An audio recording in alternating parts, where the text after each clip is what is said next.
less and be on time. There we go.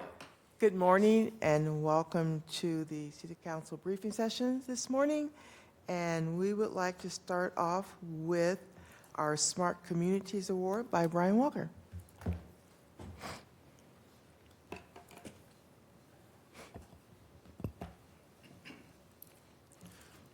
Good morning, President Wilkerson and fellow council members. I have the distinct pleasure of making an exciting news announcement this morning. The actual news isn't happening today, but next Wednesday at 11:30 at the Central Library, Governor Jay Inslee will be in town, and he will be presenting the Governor's Smart Communities Award to the City of Spokane.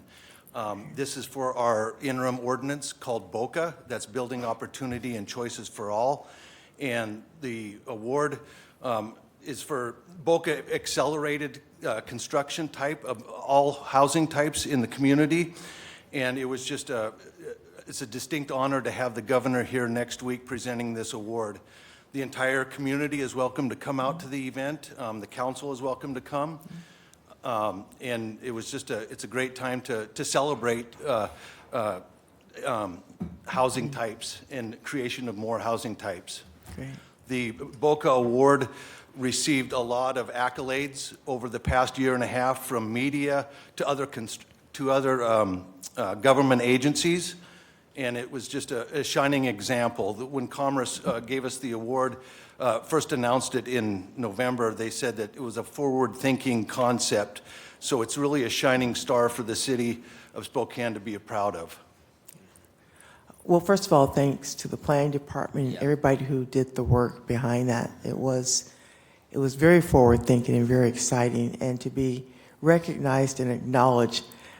I mean, we did some work up here, but the work really goes to the staff who made that happen. So please join us at the library next Wednesday. The governor will be in town, and it will be extremely exciting. Any other councilman commentary?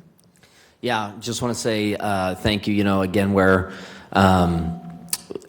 this is one of the most pressing issues facing the city and the state and really the country. And so to have all that hard work done for us to where we just basically get to say yes on something, and then it's something that's so awesome that the governor wants to come and recognize it. I mean, everybody should be really proud of the work that they did on it. So thank you. And I'll I'll be- have, go ahead. Oh, I'll be sure to mention that to the staff, so thank you for. Absolutely. You know, I was excited because it's something Councilmember Cathcart and I worked on, because both our district had low-income housing, and how that will benefit us, along with that land from the north-south corridor and the infill opportunities. So working together gets us places. Thank you. The permits of BOCA have been spread out citywide, so it hasn't been just in one district, No. but they've been spread out. So Yeah. that's been another great aspect of it as well. We do everything for the entire city. Thank you, Ryan. Yep. Next, we're going to have Kevin Piconso come up and give us the 6-year street SIP.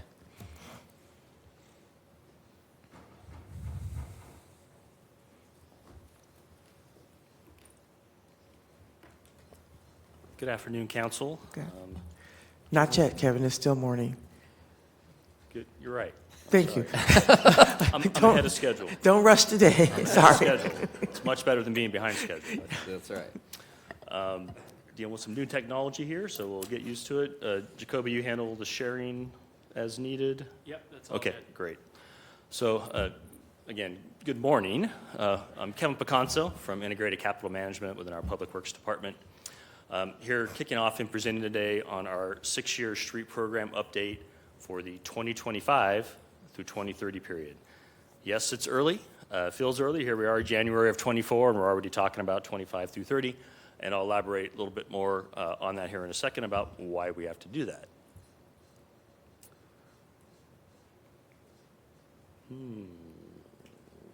It's the down button. There you Okay. go. So today's discussion, I'll focus a little bit on our program overview, what our annual process looks like, briefly touch on completed projects that'll come out of our 6-year program, and then the real focus today will be on the new projects being added to the program for that 2025 through 2030 period, and then a brief update on some existing projects. We tentatively have 2 other placeholders for study sessions on those dates listed there, At the end, I'd like to hear from you. Are there other topics or themes you want to drill down on for those study sessions, or if those are needed at all? This is kind of overview, just bulletized of our program or schedule for update. The council touches are highlighted in bold. Again, you got those tentative study sessions planned. There'll be a PIES touch in either April or May. There's multiple touches with both Planning Commission and the PCTS as part of this process, ultimately leading to a requested adoption by the City Council in June. So this is just kind of a high clip overview that we've shared in the past, just kind of graphically, kind of talks about our process.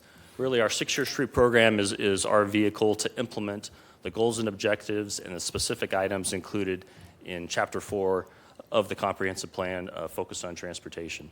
Once projects are in the program, we can look to identify funding and proceed with ultimately design and construction of the project. Now, reason we're so early each year is we're required by state law to have an adopted program by the council by July 1st of each year. So our 6-year street program, portion of our overall citywide program, kind of runs about 6 months ahead of the overall citywide CIP. That's why we're so early in the year. And again, the main things we do each year are those new projects coming in, completed projects coming out, content updates, update scope, schedule, and budget on projects. Some projects move forward or back from year to year. So just diving into kind of the specifics, this is an initial list of projects that I'm planning on taking out of the program for 25 and beyond. This may change, and that's one thing I want to highlight. This is the first touch. There's typically a change or two that occurs between now and when I come before you again for that PIES touch and then the actual City Council meeting touch. But this is an initial list of projects we're taking out. Most of these projects have been complete, or we anticipate they'll be complete in 2024, and therefore they don't need to continue in the program in 25. I've asterisked a handful of projects there just so folks don't get confused. They've been bid, they've been contracted, construction hasn't actually started, they're wintering over, they'll start in the spring. So a few of them are highlighted there. Don't want there to be confusion of, well, why are you taking a project out when I know it hasn't been completed yet? Well, these are projects that we expect to be completed, and construction will be starting here in the spring or the summer. Just in a general sense, overview of the new projects. There's 9 projects that I'll go through in a little bit more detail here in a second. Of those 9 projects, 7 projects are a result of new grant awards that we've received over the last year, roughly totaling $22 million. As of now, we're not planning on adding any new reconstruction or rebuild projects to the program. That's a topic we've talked about in the past. That's maybe an area of interest that we can dive deeper into in future study sessions if the council desires. So then getting into the project, this is a list. I got a page for each, and I'll describe each of them. There's 2 pages here of projects, some themes here. We have the Safe Streets for All project, which is a very large bike and ped safety-focused grant and project, and I'll dive into that. A lot of the others listed here are more system preservation type projects, both for bridges and street preservation and maintenance. From year to year, the reason why that kind of evolves or changes, for instance, last year we had a lot of new projects that were safe routes to school, ped bike safety, highway safety improvement program additions. A lot of that has to do with just the grant cycle. Some of these grants are every 2 years, every 3 years, some are annual. It's really dependent from year to year on again, that grant cycle and that award of grants and how they come through. It just so happens that a lot of the programs in this last year were more that preservation type focus grant opportunities. And then 2 additional projects are being driven by kind of external variables. The first project is 1617th of Grand. I'll dive a little deeper into that and explain that, as well as a project on Rockwood Boulevard. This is an overview map of all the new projects we're adding. The large kind of, I guess you call that mauve or a hue of pink there. That's really meant to capture the Safe Streets for All kind of boundary area, because the Safe Streets for All project, we're calling it Safe Streets for Spokane. It's really a collection of smaller projects kind of spread over that area. To get into the specifics, that first project, what we're calling Safe Streets for Spokane, that's a grant award we're really excited about. That was a direct to Fed grant application. Total project cost $12 million, $9.6 million in grant dollars. It's a really significant project, something we're excited about. We're just kicking off the agreement process with FHWA and USDOT to get the agreement in place to be able to move forward with planning, design, and then ultimately construction. Because of the magnitude of the project and because it's a suite of a variety of projects, we expect it'll be designed and delivered in construction in multiple packages. We'll group some of the projects together. And again, targeting 26 or 27 construction for those as of now. Next project is a bridge deck preservation bundle. This is through a grant award through federal award that runs through WashDOT and the state's local bridge program. It was, we're estimating a $4.7 million total project cost. That's 100% grant funding on that program. And it is addressing 4 different bridges. So Green Street at the river, 2 Freya bridges in the Freya corridor, and then Havana Street Bridge. These are really preservation type focus, really dealing with those bridge decks. We're trying to prevent further damage to the bridge decks that could require or lead to even more costly repairs needed down the road. You might liken this in terms of street pavement to things we do like chip seal or our maintenance grind and overlays. We're really trying to preserve that roadway. That's what this bundle is. It's sort of a subcategory or bucket in that state program that's a little bit newer that they've been emphasizing more in the recent years. So we're really happy to get some of this work accomplished. The Green Street Bridge is a little bit more than just preservation. It's experienced a little bit more damage. It's going to require a little bit more work than the 3 other ones. Was there a question there? Yeah, and I might have answered my own question because this is a streets presentation, but are any of those bridges pedestrian? I'm having a hard time seeing Not pedestrian only. Okay. They all have pedestrian access on them, but none of them are solely pedestrian bridges. No. So Kevin, before you go further, just out of curiosity, do you guys maintain a database matrix of when these things come up that are like our bridges? The regular maintenance inspection schedule and how that goes forward along with streets? Yes, so that's a street that resides in the street department. Okay. I work very closely, with Clint Right. and staff in the street department because we're all in transportation together. They're the operation and maintenance arm, if you will. We're the capital arm, but yeah, that bridge maintenance, just like the day-to-day street maintenance, resides in the street department. They have a whole crew that's focused on bridge inspections, the more high clip, simpler bridge repairs. They handle those, and there's a crew that's dedicated to that. Okay, thanks. Next project is at Wellesley Avenue Chip Seal. This was a grant secured through an SRTC street preservation specific program. This just be a chip seal of Wellesley Avenue from Maple to Division. Pretty straightforward project. Next project, also through a grant award through the SRTC Street Preservation Program. There's a grind and overlay to Washington and Stevens, that couplet, so 3rd Avenue south to roughly 8th Avenue. About $2 million project, about a $1.5 million grant award. Now, as I go through these, I have a series of projects here that are in a similar area. You'll probably notice that there's some overlap, and I'll explain that when I get to the end of kind of the series of those projects. The next project, also through the SRTC preservation program, was a grind and overlay of 3rd Avenue from Monroe to Division, about $1.6 million, a little over, and grant funding about $1.1 million. Now, next project here, we just received the confirmation of the award here in the last couple of weeks. This is through the state's NHS Asset Management Program. It's federal funding, but administered through WashDOT. That was a bundled project, about $3.7 million. Total project cost, grant funding, a little over $3 million. It covers portions of the 2 projects I just previously mentioned. There's some overlap there. 3rd Avenue, Washington, from 3rd Avenue, I'm sorry, there's a typo there. 3rd Avenue is supposed to be Maple to Stevens, and then Stevens Street, 3rd Avenue to 8th. The vicinity map kind of accurately shows the area.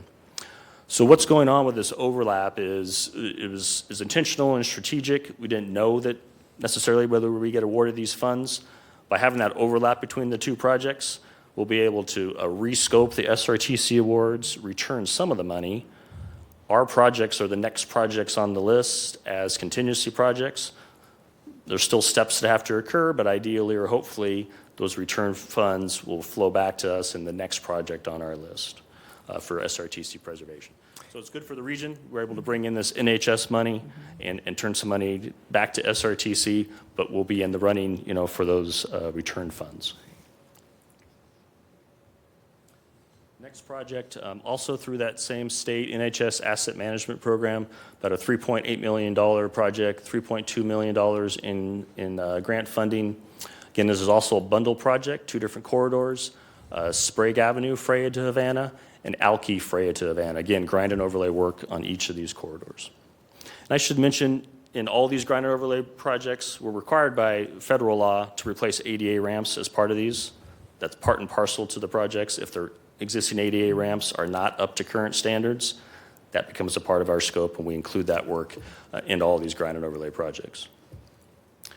Next project, this is a project with a unique history. It's driven by some development in the area and some older developer agreements and purchase agreements and platting actions.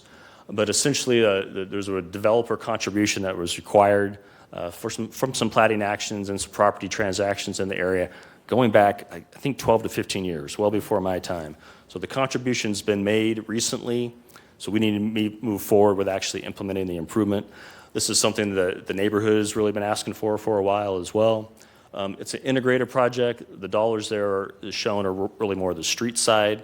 As part of this work, there'll also be utility realignments as well. And essentially what the project does is it realigns Grandview. Today it jogs and takes multiple turns along H Street to 16th and 17th Avenue. The red is essentially the new alignment, a more direct, smooth alignment, if you will. That's the arterial route through the area. Again, so this is an improvement that's been contemplated for a long time, and it's something we'll need to start moving forward with. Tentatively, construction planned in 2026.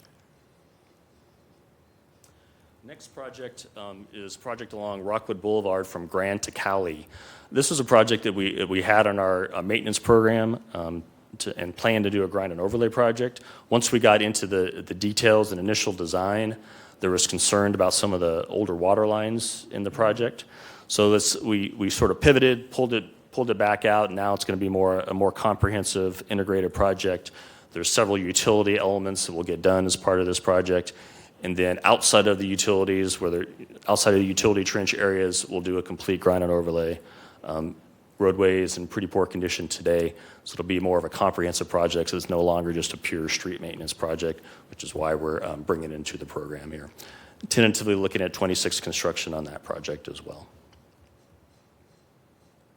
So that ends all of the new projects being added to the program. I can pause there if there's a question on those, but I can wait till later as well. So. Just something I want to share with our people who are watching. What's the average cost, Kevin, of paving 1 mile of road? I've seen the numbers of the projects. I was figuring it's about $1 million a mile almost from some of the costs that were associated up there with it. Because we get these calls from grind and overlay, or grind and overlay. Honestly, with the cost changes we've experienced recently, I need to go back and look at it in that context. It's probably over $1 million per mile. Today, because you saw some of those grind and overlay projects are like $3 million. They're not a mile long necessarily. With the road matters, other things you have to do sometimes. Sometimes you have to fix drainage issues, so it varies. But I can pull together a fresher number and give you a feel for that. That'd be great. I think our citizens just think, I just want my road paved. Right. And what do you mean it's going to cost $1 million? And it is, the concept is not out there. But Councilmember Bingo. And along those lines, if we could, have some sort of breakdown of this is what, if we were just doing the road, this is what it would cost. But because while we have it torn up, we're going to look at this, we're going to look at that, it ends up being, far more, Costly. There's a greater scope to it. And so being able to say it's not just the cost of the materials and the labor, but then there's all this other stuff we have to look at as well would be helpful. Yeah, no, you're absolutely spot on, especially in our very urbanized environment. It's not as simple as doing a rural county road that doesn't have any curbs and sidewalks and, more simple drainage and, doesn't have a building right behind a sidewalk, and that built environment, certainly makes our work more challenging. So. This, no more questions on the new projects. I just pivot real quick. Just a quick overview of some update on a few projects. These are generally projects listed here are projects that have been in our 6-year program, in most cases for a couple of years. In some cases, we had partial funding through a partial grant award or had done some planning work. But in each of these cases, we've received additional grant awards. A couple of them are recent SRTC awards over the summer in 2023 for some new funding that SRTC received. They were federal dollars. So there's 3 that kind of fit in that category. And then Riverside was a recent TIB grant that we received. We also had some prior Fed aid money that was only funded a portion of the project. That TIB money will fund the remainder of the project, so that's something we'll be able to put in the queue for design and construction as well. So that was really it for my kind of overview. This is really just a kickoff. Again, as the schedule showed, I'll be coming back to you several times. But at this point, really kind of want to turn it over to you. Got a couple questions here that I can come back to you and answer in terms of those different types of project costs. In terms of a typical range, and I can provide that. Are there any other topics or areas of interest? I know we have some new council members. I know we have a new one being seated soon. I'm happy to dive deeper in certain subjects. In the past, for instance, there's been a range of different topics that we've focused on in past study sessions, anywhere from how those reconstruction type projects, how they get prioritized, how they enter the program. We can focus more some on the financial side and where our revenue typically comes from, grant revenue, those types of things. It's really up to you, so kind of open it up to you guys.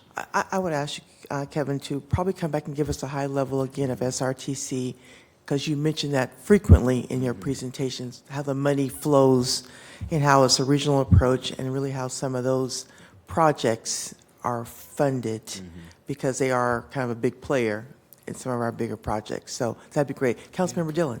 Yeah, this was a great, and I'm excited to see a lot of the projects listed in District 2. Very familiar with the condition of the road on Cali and that bumpy ride.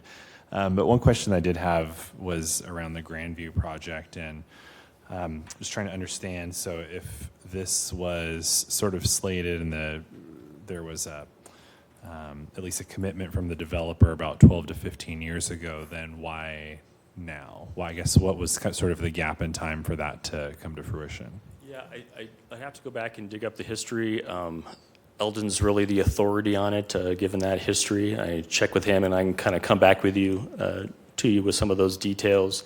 My understanding is those requirements wasn't necessarily an immediate requirement that they had to go do it on a date certain. It was more, I believe, is more triggered by when certain other things occurred, then they were supposed to go build it. Now, the way the agreement was worded, is my understanding, is they had the option of either going and building it themselves or making a financial contribution, and there was a certain amount specified.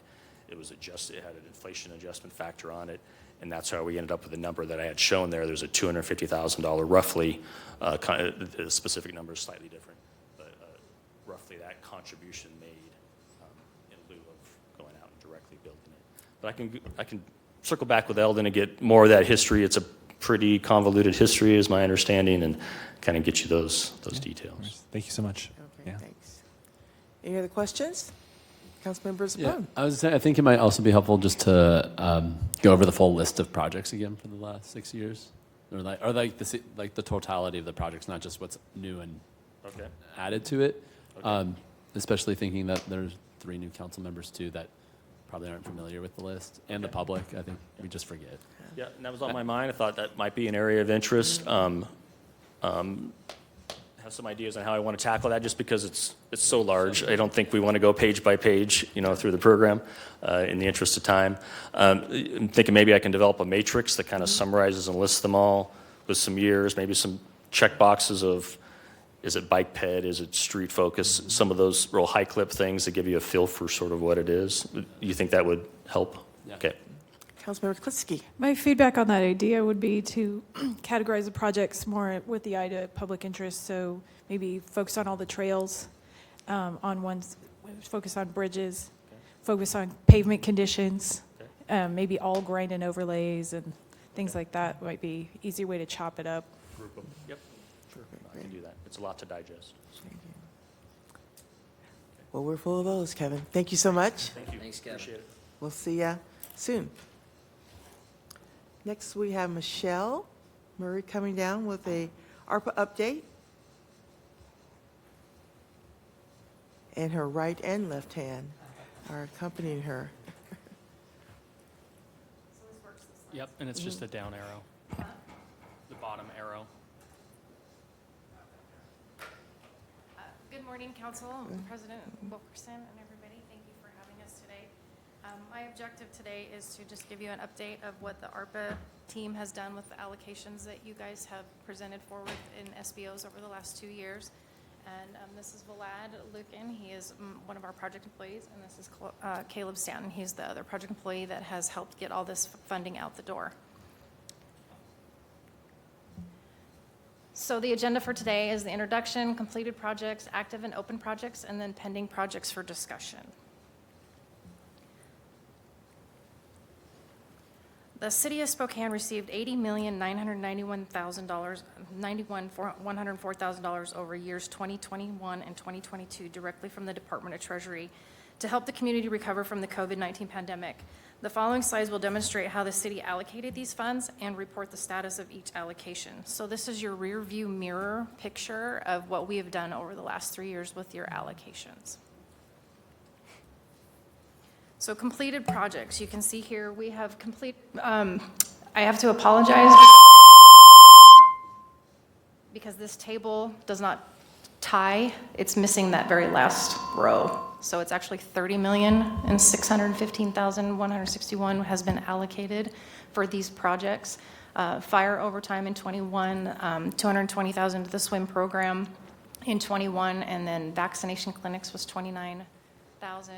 And then we had fire overtime in 2022 and fire overtime in 23. Avery upgrades for all of our upgrades here in City Council. And then we had $900,000 go out to allocated for the community for cultural events. The Don Cardon Bridge restoration of $2.9 million. And then the big ones were the $5 million that went allocated to nonprofits and the small businesses assistance. Then there was $100 for police vehicle evaluation, then the $4 million that went out to utility assistance for our utility customers that couldn't pay their utility bills during COVID. And then this added pay, the collective bargaining unit for Local 270 allocation for add to pay for their employees. And then broadband of $150,000, and then the legal support was we had engaged Moss Adams to help us with categorizing of these allocations, and then they allocated $2 million to the general fund at the end of 2023, and that's a total of $30,615,161. And you can see here how almost all of it has been spent except for $744,983. And the plans for that is to, when we do the encumbrance carryover process, I will rebudget that to unappropriated reserves in the 1425, and then it will be open for discussion for allocation. Any questions on that? Council. Yeah. So the amount encumbered, those still need to be spent then, that part's. The bills are here. We're just in the process of accruing them back to 2023 and then paying the money and getting it out the door. And then the unappropriated reserves amount is still subject to the same timeline then? Correct. That will all have to be encumbered by the end of 2024 or allocated and encumbered, and then we have until 26 to spend it. And later, do you talk about the amount left in the revenue replacement category? We did not break it up in revenue replacement to economic development for this slide. I broke it up into the 3 buckets of what we were working on, what's completed, what's still continuing, and then there's some items for discussion. But I can get that information to you. I have it broken out that way. Oh, thank you. So our active and open projects, was allocated about $29,285,940 across playground equipment, the homeless operations and capital, police capital, fire capital, ADU permits, extreme weather, the truck to pull the firehouse safety unit that they bought, then the administration, affordable housing, childcare, employment support of the arts, pre-apprenticeship programs, park amenities, down payment assistance, shared equity program. We partnered with Habitat for Humanity, down payment assistance and equity navigators, and then the actual fire safety house. You can see the amount that have been encumbered, amounts that we have spent year to date, and then the amounts that are either remaining on the contracts that have not been spent, but we have until, since they're encumbered, we have to spend until December of '26. And there's some notes next to each ones that I believe we're working, and like the homeless is obligated to the track contracts. Fire capital will be finished to be spent in 2024, along with the ADU permits and the police capital. And then park amenities, there's a typo there. That's supposed to say parks, not sparks, but. And then the remaining funds in, the remaining funds in Equity Navigators, I believe they're looking at translation services. And then the leftover that's on the fire safety house is for commissioning costs in 2024 to commission that unit. Pending projects. So we have allocated $2 million for citywide significance, $1 million for sub-area planning, EV stations, $90,000, the municipal building capital, $5 million, youth behavioral health, $3 million, community center capital, $1.5 million, higher education, we gave them $5 million, neighborhood business districts, $2.5 million, and multicultural centers, $1 million. As you can see that there's a lot of this funds are still remaining and open, that we need to visit these projects and figure out how you want to direct, admit what you want, what you're wanting, and where you want to move forward with this, with the ARPA group. And then we can take action on it.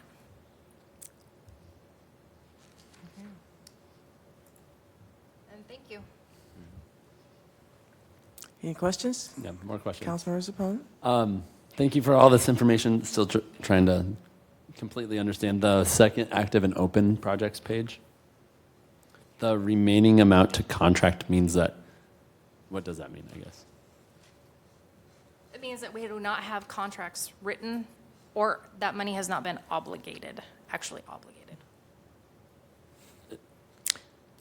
Councilmember Bingo? So on track, though, in the notes, it says that it has been obligated to track? It's earmarked that when they get the contract, that's the funding. Gotcha. Okay. Councilmember Zepone? Yeah, so when we're saying that, not obligated, so the notes are kind of saying that's the intended purpose for those remaining funds then? And for the translation services, do we know what that means, I guess? I do not. It was just a conversation I had with Matt Boston about the remaining funds, what category I should put it in, and it was mentioned that the plan was to spend it on translation services. Can you speak to that, Council President? I guess can don't speak know. to that because it's around technology, I believe, is one of the barriers. There's some already in our system, but wasn't working for us, so that going forward. So that was the intent. I don't think we got it all figured out yet, though, so. I'm wondering process-wise, though, if it was originally passed by council resolution for equity navigators, and that contract didn't go out, isn't process-wise that it comes back to decision and that we have to vote to reallocate it to that purpose? Well, fortunately, we'll be having an ARPA meeting coming back to council with that, so hopefully we will have that figured out, Councilmember Zepone. I'm just trying to get my head on where all the projects are at for that process-wise. So, Michelle, thank you for this, really, because we've all been kind of wonder where are we and what we could possibly have to be clawing back to be reallocated, however this council decides to do that, because there have been some other requests that are all good, but we haven't discussed them as of yet. So I guess I'm looking more for a real good concrete number of what we have to spend in the community. The ARPA group is getting together on February 1st, so that's next Thursday, and we'll be presenting the same information and looking deeper into the projects to decide what your recommendations are to pull back. And then we can proceed with pulling that back through an SBO and then reallocating through the process of the recommendations of council. So if I'm reading this right, does this give us where we have a little over 13 million that needs to be potentially reallocated or allocated just in general? It needs to either be allocated or it needs to be encumbered and the projects need to move forward and we need direction on these projects. Does that include if we were to claw back the amounts that haven't been used yet? Is that included in that 13 million? No, that's in addition, not like all the 700 and all that's all in addition to. Okay, so that doesn't include like the 5 million for the Municipal Justice Center. It does because it's It on the does? sheet, yeah. It's 4.9 million. Oh, I see. Yep. Okay, I see it. Any other questions for Michelle? Yeah. Councilmember Sapone? Still trying to fully understand the active and open projects. Sorry. So the encumbered amount means that's already contracted as planned, but there's still some, is that at 100% for all the ones that I guess are zero? I was just reading over them. So like affordable housing, childcare, the amount, so like childcare, 2.9 million's encumbered, Correct. 500,000 spent, and that's because it's encumbered with the pass-through organization, Community-Minded Enterprises. Correct. The subrecipient agreement and the full amount of 3.5 million was encumbered. And I guess for like that one, do we know if it will actually be spent down? Yes. And like down payment assistance, there's several of those. Do we know that they're actually, all those ones are going to be spent down, so we should not look at them? So the community-minded enterprises and the childcare will be spent down. I have, because we're actually accruing back a December bill of $330 some odd thousand that is not reflected in this number. We are going to schedule a meeting with the council rep and the administration rep for that program to evaluate the parameters that they're granting this money out, because they are having difficulty granting out the subsidy awards. People are just barely missing the qualifications, like the income levels are X, and then this family comes to apply for subsidy, they're like, make $135 a month more than what they're allowed, and they're falling into this category. And so we want to reevaluate the parameters of how we're qualifying individuals. So that's that situation. The other one on there,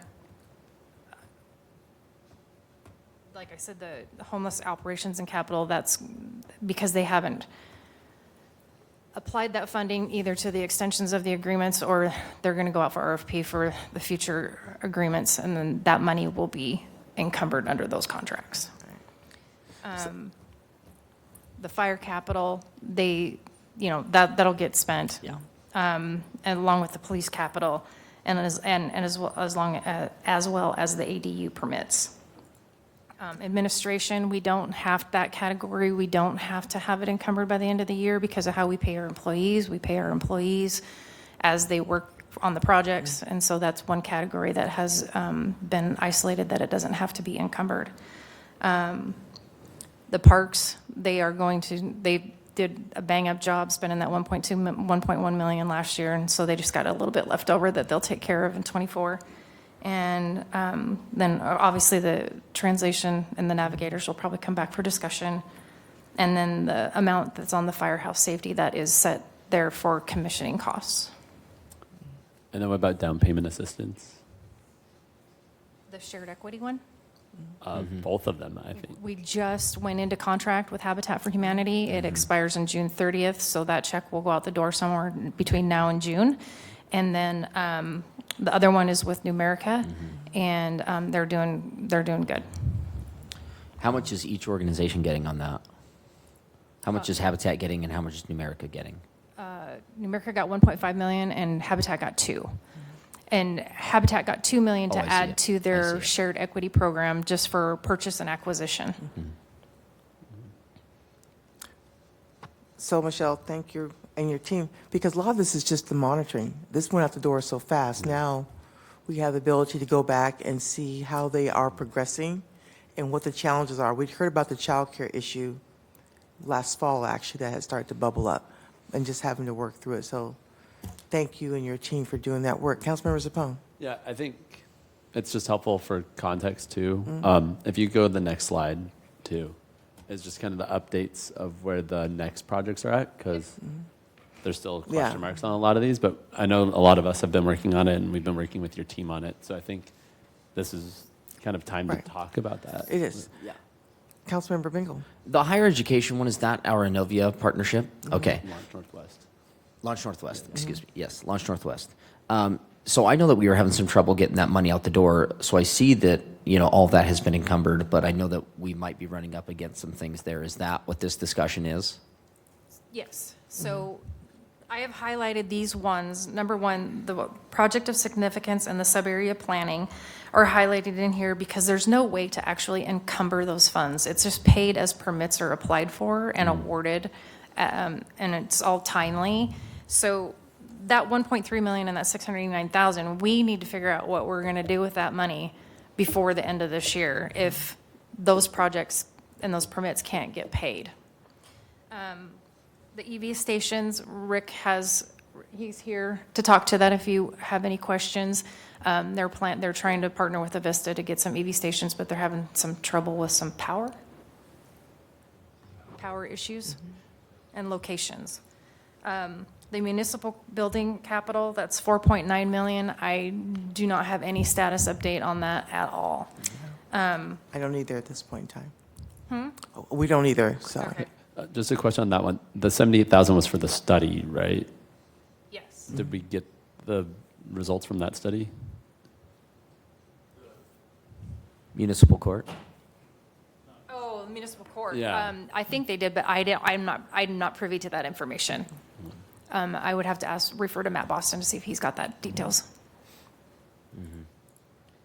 The youth behavior health, they were allocated 3 million. We just recently gave out 1 million to the Native project. And then there's 300 encumbered with the school districts for the clinics in each of the schools. So this remaining 1.3, we need direction for what. And I'd like to speak to that now, if I can. Okay, go Yeah, ahead. so this is something that I've been working with Caleb and others on. And I think this is kind of the question for our structure for the committee. We used to have work groups assigned by topic. This one was me, Council Member Kinnear, and Council Member Cathcart, and it kind of fizzled out. And I've been trying to meet with providers and talk to them. So we have 1.7 million left. We've been talking a lot about like a teen center, and we've been hearing some struggles from providers about expansion of services of like a standalone teen center. And the idea originally was like, let's like create a satellite community center that would be focused for teens. But we don't really have any employees who can get that stood up and can be the project manager on creating that and finding the partnerships on that. So we met December and January with a few partners, Empire, Launch Northwest, having talked with them, the community centers, other providers too, to kind of revisit and talk about it. So looking for direction from the council on that too, of some options that we talked about is one, we can still pursue kind of the standalone teen center idea, but we'd probably need to use some of that funding for a project manager to do that. And potentially Launch Northwest could be a partner for managing that employee.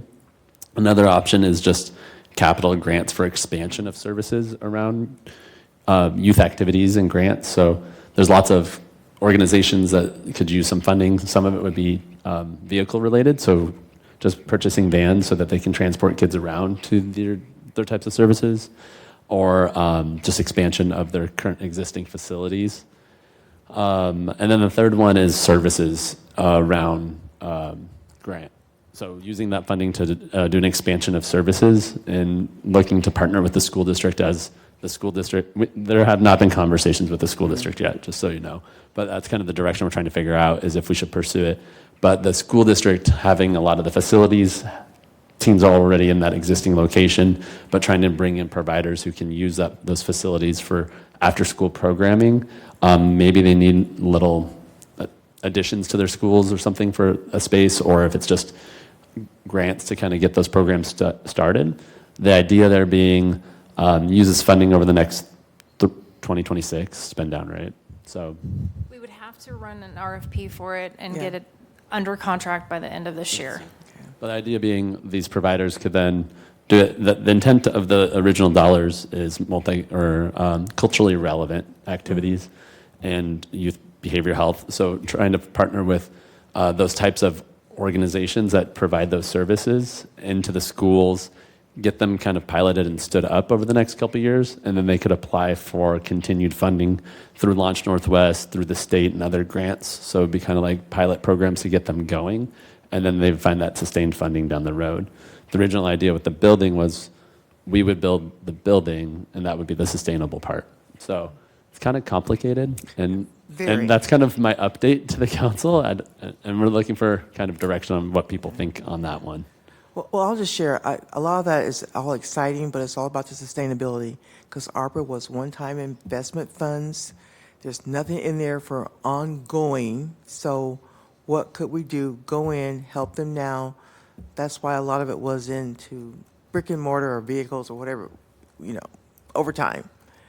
But the sustainability piece is really the challenge of this ARPA money, especially this Youth Teen Center. If we get it stood up, and there's no money to run it. And the same thing with other capacity issues. We could get it stood up, but then where's the sustainability part? At that point, we're out. And would that be the best investment? So that's the challenge. Sustainability is the challenge in these ARPA funds and how they are distributed. I would add some thoughts that we had around sustainable funding. So if ARPA can get up for the next couple of years to get But programs that's started. outside of our purview, the sustainable funding. Well, no, potentially, because there's some potential funding with opioid settlement funding or drug forfeiture funds, which we had talked about previously. So that'd be another discussion for council, because we looked at teen programming, using half of drug forfeiture funds for teen programming to prevent drug prevention programs. So that's potential, and opioid settlement dollars could be potential longer term. And I think the opioid settlement dollars is for like 30 years, 15 to 30 years? I don't remember. 13 years? I'm making up numbers now. 13 years. 13 years. Just mixing up my numbers. So 13 years, so that's a little longer, but also that the state and Launch Northwest have funding too. So that's been the thing that I talked to all the providers about, is like the funding concern.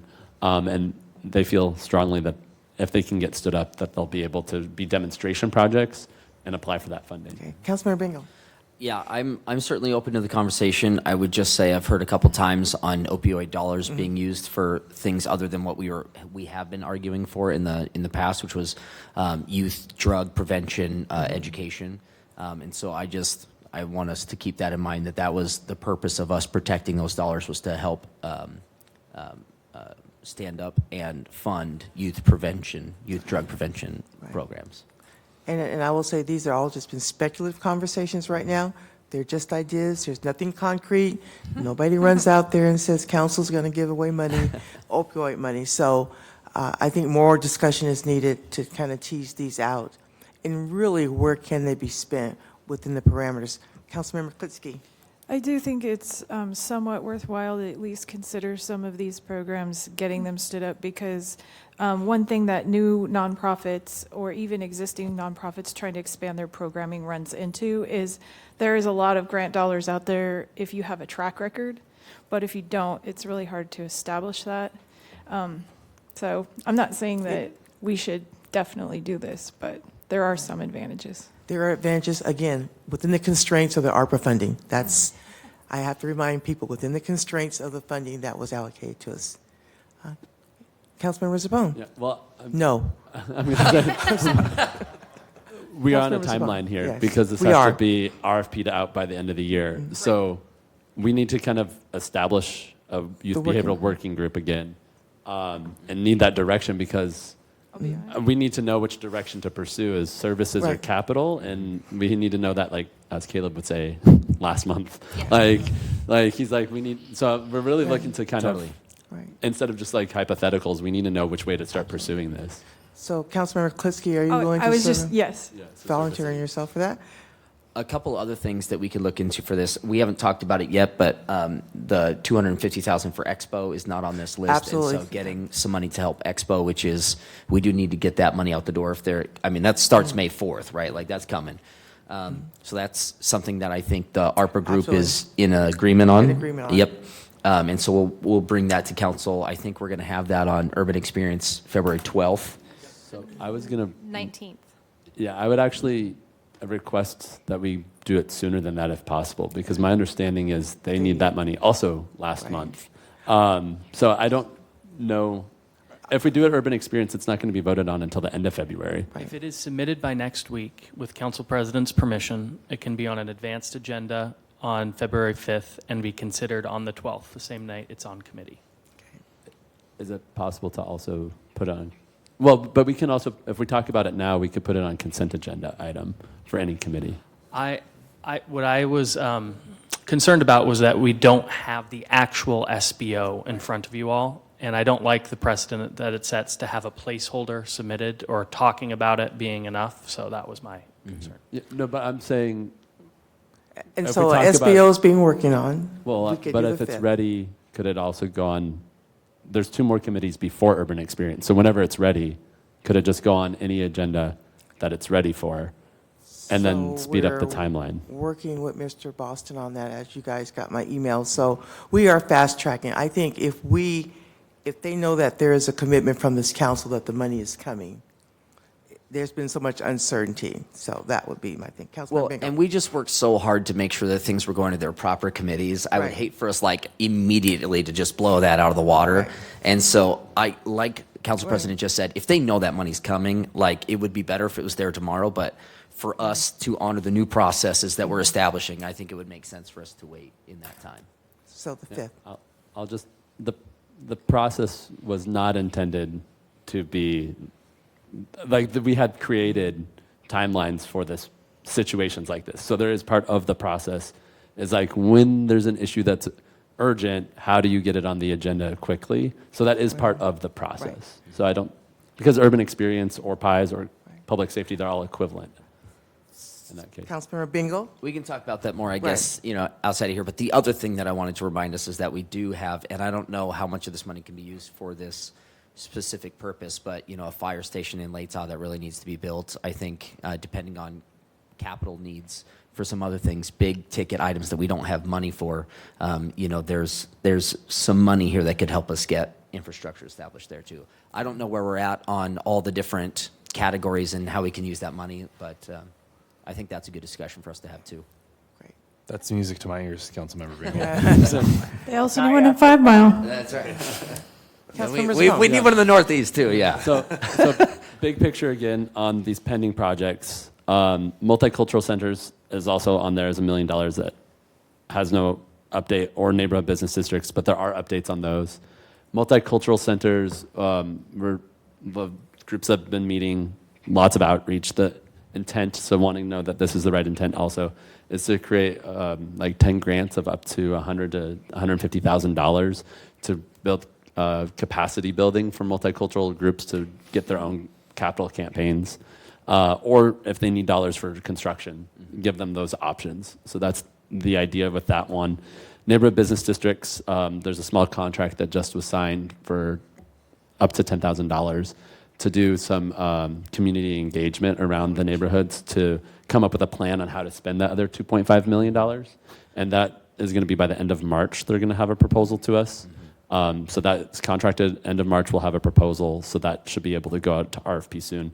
So that's 3 Do you want to talk a 3.5. little bit more about the business districts, this $2.5 million, like Garland and Hilliard and the other ones, what they're trying to get established? The small business contractors, or the contract that was just signed with the consultant, is working with Garland, Hilliard, North Monroe, and Perry District on identifying what projects they want and what are their needs, whether it be capacity building as nonprofits, whether it's creating a bid, then if they want, identifying what projects and needs they have, what capital projects, coming up with a total dollar amount for that, and figuring out a proposal for sustainable funding for that. So if it's a bid, this could be money started up for a bid. If it's creating a plaza or lighting or whatever, how will that be sustained is part of the proposal that they'll be offering of how to spend that money. And then also creating a proposal for new business districts as they're created that aren't really as established. How can that be a package for long-term creation of those. So that's 3.5 million right there, plus the 1.7 million with youth behavior health. That is, I would also argue, kind of, we've said multiple times that those are high priorities and those are moving. So if we're looking at a $13 million amount of where to pull back money, those probably won't be likely. That's 5 million that should be pulled out. So we're probably closer to 8 million-ish. 8 million, Yeah, And 5 million of that being municipal court. right. right, which we need to have more discussion on. So ARPA Group will be meeting, coming to you more. Your last comment, Councilmember Spahn? Well, I think it's important because we haven't had these conversations and there's some direction that we're needing on these topics. But my concern is there is some direction, but they're not fully vetted to really come. I feel very speculative right now, and I know most of these conversations, and my concern has always been capacity around these conversations, even with the small business district.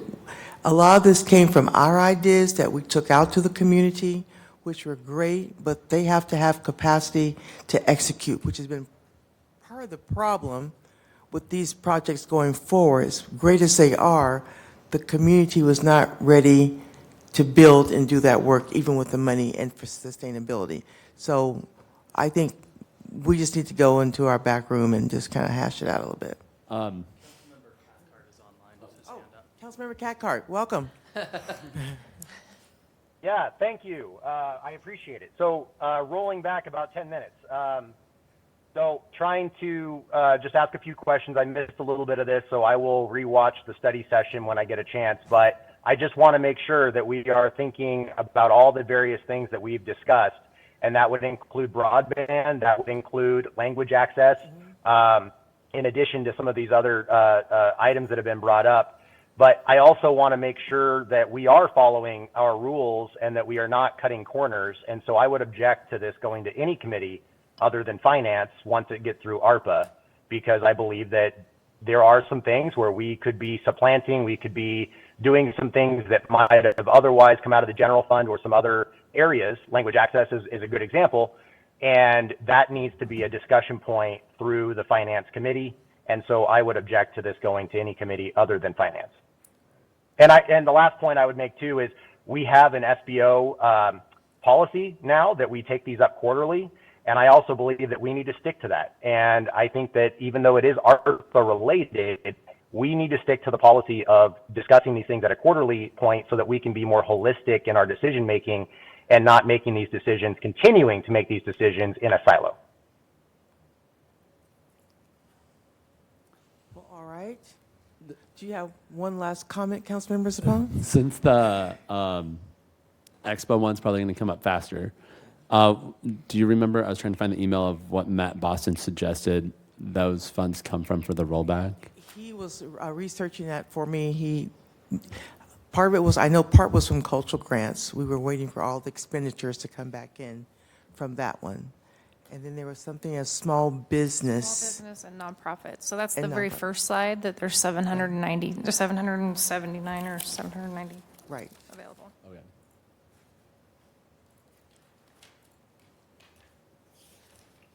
Yeah, it was 744. 744, 983. So Right. there's no big objections to that. I think that's the intent is to use those rollback funds. That was the to come- recommendation. to come. Absolutely. So I want to follow the process. We have been talking about Expo for a while now. So we need to make a decision, act on it, let them know and move that forward. Again, Mr. Boston's working on the finance side. We will meet and then we will move that forward as expeditiously as possible. I did want to point out one other extra thing on the higher education, the Launch Northwest. Their contract was written to where they had $125,000 to spend in 2021, $1.25 million in 125 in 2022, $1.25 million in 2023, 24, 25, and 26. What they don't spend in that current year, they can only roll over 10% of that budget. So between 2022 and 2023, they lost $102,000. So there'll be another $102,000 coming back. Exciting. We'll talk about it later. All right. Any other questions? We still have Dawn to come before us with the warming center updates. All right. Thank you all very much. Thank you very much.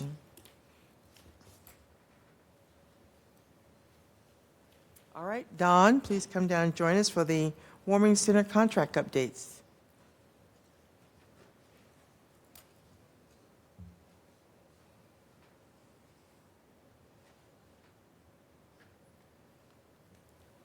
You can catch your breath. I saw you just rolled in. I apologize. We were at the Homeless Connect.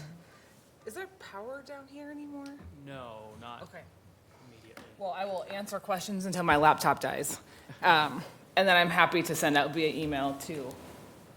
It's a lovely brand new laptop and it's very lightweight and the battery dies after 1 hour. Oh. There you go. Thank you very much, Councilmember Bingle. I have eyes and did not see that. So I just wanted to give an update. I know last week on the 18th, I sent a brief summary of the proposed long-standing warming center plans as we've kind of come out of that surge capacity scenario. So tomorrow morning, we will begin executing those contracts.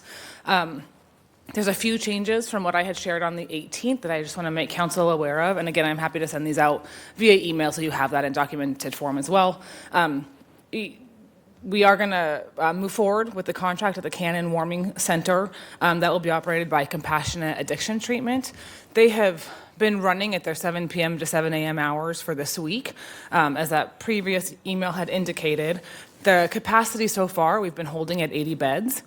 Based on utilization, we're actually going to drop that bed number down to 60 with the ability to surge to 80 anytime we need to built into the contract, but to control for cost, started at 60 to kind of line up with the utilization we've seen across the system in the last week. The Helping Hands, Jules Helping Hands church-based program will continue. Those are at 4 churches currently that you're have been looped into, but Morning Star Baptist, Cedar, Knox, and then Liberty Park. Those are each sleeping 20 individuals per night. That will continue. Julie Garcia is operating 2 of those currently on a 24/7 capacity. I'm meeting with her later today. We are going to propose to fund the 12-hour operations at all 4 locations, but not the additional 12 hours at the 2 24-hour locations, partially based on temperature and partially based on budget. We will continue Family Promise. The initial warming center beds that came out was that Family Promise is providing 40 beds. 25 of those were executed under an existing contract. The surge beds added 15 more to that 25, making the 40 bed total. So this additional money is only for those 15 beds, as the other 25 were under a separate contract. Those 15 beds will continue as well. And then the Hope House beds, during the surge window, Hope House had given us 8 beds at no charge. On a couple of those really cold nights, they pulled off some miracles and surged 48, adding 40 additional spaces that were seating only, but allowed folks to come indoors, which was incredible of them. They've offered to continue offering us 4 beds. However, those are respite beds under contract with Providence that we would need to pay the Providence nightly rate to access, which I support from a financial perspective for the agency. That being said, it's outside of the scope of our budget, and those beds are desperately needed in the respite space anyway, so occupying them and taking them out of the respite system does not seem to make sense. So I'll be speaking with Fawn Schott later on that today, but she and I have been in contact. So we would release those beds back to VOA in this model, knowing that if we needed them in a surge capacity, I have no doubt that VOA would step up to the plate again. So that is the current plan that we'll start rolling out those contracts for tomorrow. We should be well in advance of the February 6th expiration on the emergency declaration for that. And like I said, keeping Cannon in a space where it can surge gives us some flexibility already under contract should we see those temperatures plummet again. The skier in me is disappointed by the warmth outside, but the social worker in me is thrilled. Councilmember Cathcart first. Thank you for holding. Councilmember Cathcart, is your hand just still up? Yeah, no, I've got a question for you. Thank you very much. Go ahead. Yeah, so I guess I'm wondering, you said that the capacity at Cannon is being reduced a bit. And I know when I visited Cannon shortly after it reopened, they were seeing 90 to 100 plus.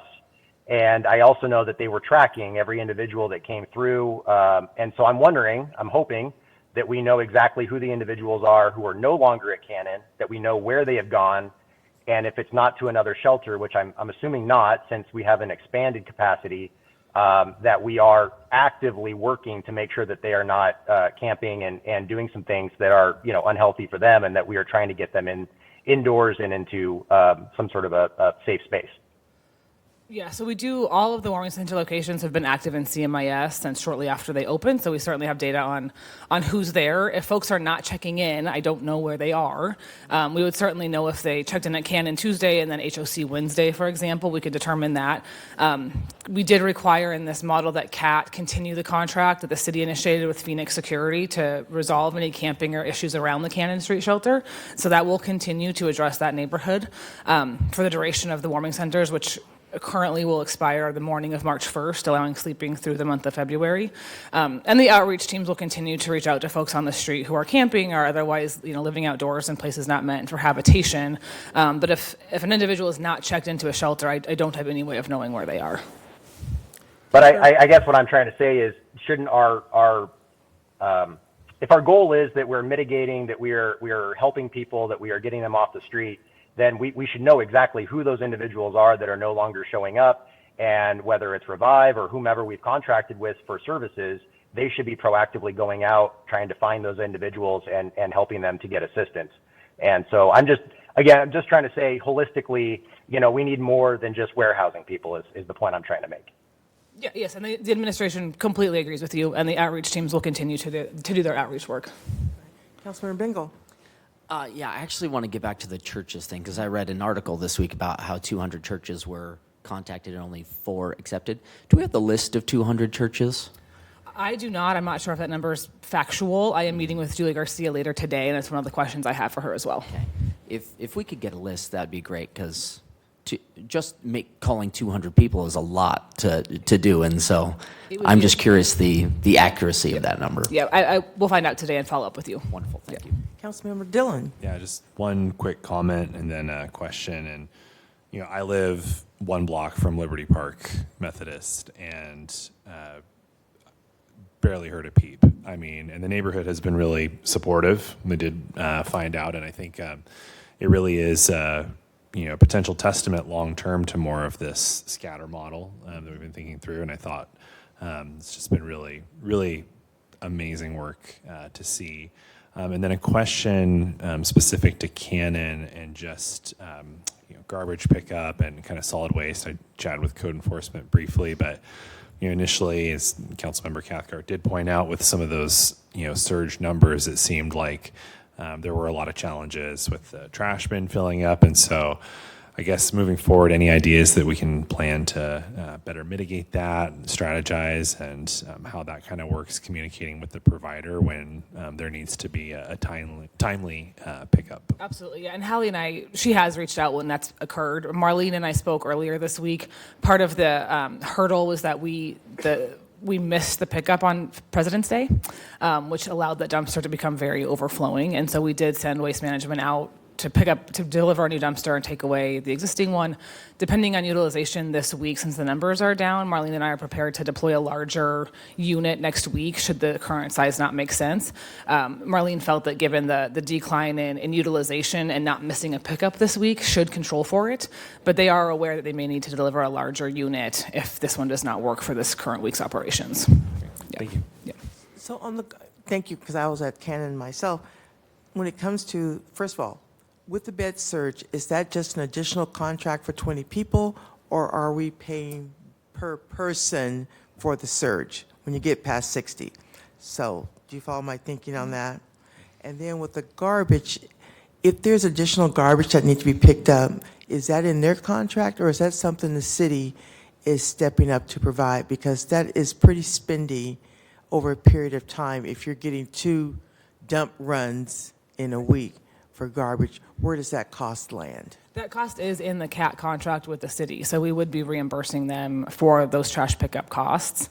You know, they are responsible for bagging the trash and getting it inside or next to the dumpster. So when we did have the overflow last week, Waste Management directed us to have them just stack it as neatly as possible against the dumpster, which they did without any question. So they'll continue that exterior cleanup.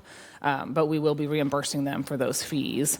On the capacity question, CAT does not operate in a per bed. We know their per bed cost for the 60 beds, but should we need to surge to 80, it will not be an equal cost increase. They are very good at running an economy of scale with their operations.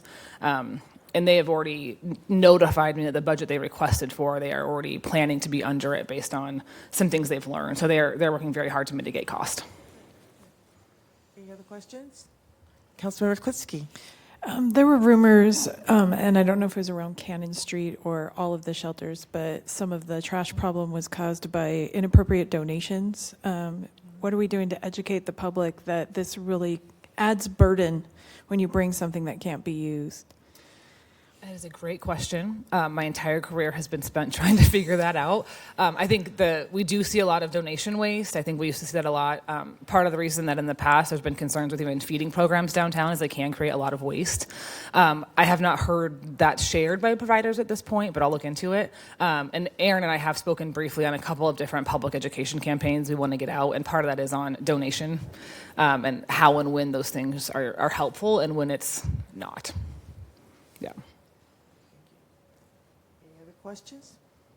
Thank you, Don. Thank you guys for the great work. It's been well received by the community. Good. So, Well, great. And I will get you that detail today. perfect. Thank you so much. All right, I think that unless there's anything else that come before us, that concludes our briefing session. We will see you on Monday. We are adjourned.